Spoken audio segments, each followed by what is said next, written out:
ఒకవేళ మలబద్ధకానికి యూజ్ చేసే food items కానివ్వండి తగ్గట్లేదు, రెగ్యులర్‌గా ఇంకా టాబ్లెట్స్ ఏసుకున్నా మళ్ళీ మళ్ళీ అదే రిపీట్ అవుతుందనుకుంటే, మన బాడీలో లేదంటే రోగాలు బారిన పడతదంటారా మన బాడీ? కాన్‌స్టిపేషన్ వల్ల ఏమైతుంది అనంటే, ఎక్కువ అంటే మన బాడీలో ఉండే whatever bad things are there that is not going out.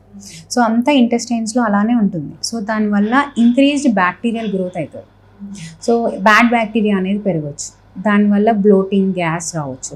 And constipation is one of the risk factor for small polyp formation.